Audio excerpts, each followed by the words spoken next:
في السر والجهر فأنت الأكرم وافتح عليهم في الهلوم فتحا يشيل عنهم دنسا وخبا وابلهم سعادة تدوم يا بر يا مجيب يا كريم وسم قلوبهم إلى طاعته بالعلم والعمل في الأوقات بجاه أفضل الورى محمد وحق سهر رمضان الأمجد وحق آله وصحبه جميعا وحق كل ذي عبادة مطيع وصلي عليه ثم سلم وآله وصحبه وكرم ما دامت الخدمة سلما إلى سعادة ولنجاة وعلا فسيكفيك ربهم فسوا بذكر خاب بالموارح ولت مفاسدي محل عوائق سعادتي باقية عند الجميل وعن جنابي سي الجمال لا أميل يقود للباقي بلا انتهاء كرمه وصير سنتهاء كرم في الجلال والإكرام نفاسا يا خاد لي مرامي فرت سقاوة مع الأمراض إلى سوايا لانتهت إحرادي يفر للرداء مع السراي وانخاد للأمن مع الفراي كتاب تبصير المختار ماردا ما لم يت المختار رام رسول الله من إلهي كوني خديما شيء وحد الله رام رسول الله من إلهي كوني خديما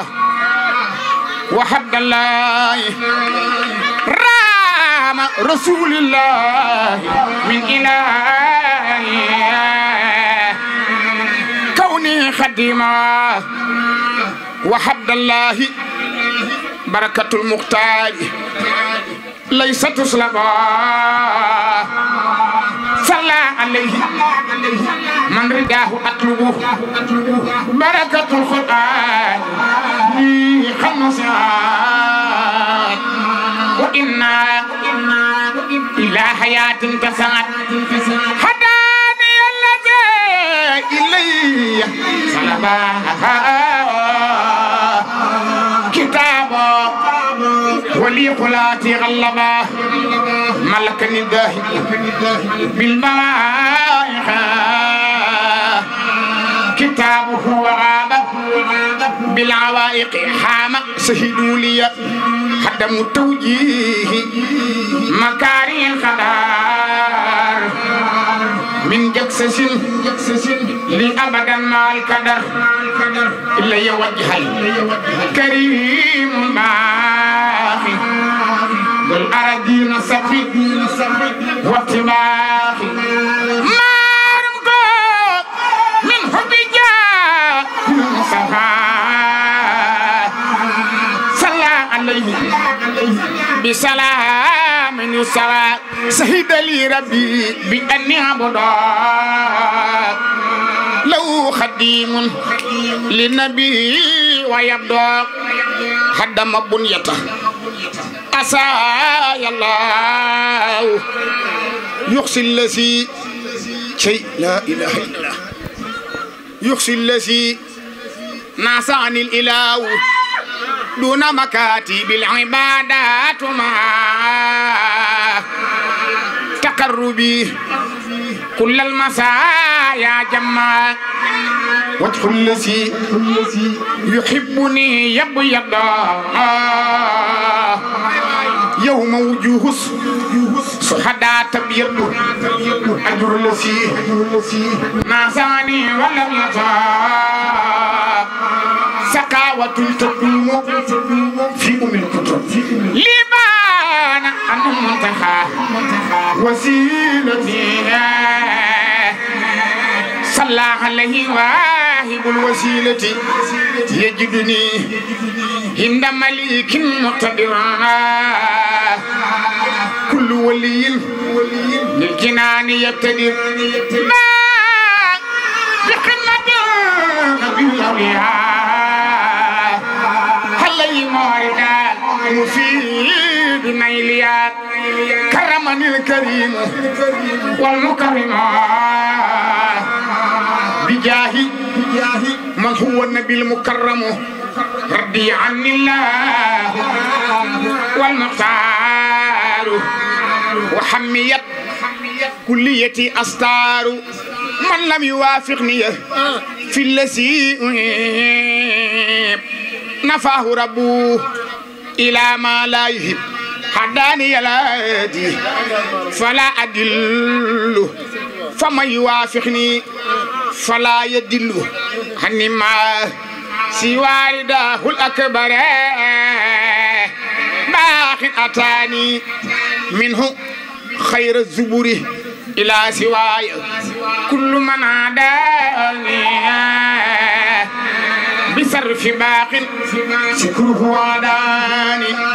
ما دراب فكرة دلال كما تجاد لي بالعلال جاد لي الباقي بما لا ينفع كما سرى مني مبيعا ينفد كتاب ربي رفيقي أبدا بي كفاني الله من لم يحبدا سلامة الذي يلوذ بالعلي وبالنبي بي من المنفعل سكرت من لي لا يوجه الكدار في أبد وخاد لي بسر الخدر سبحان ربك رب العزة عما يصفون وسلام على المرسلين والحمد لله رب العالمين.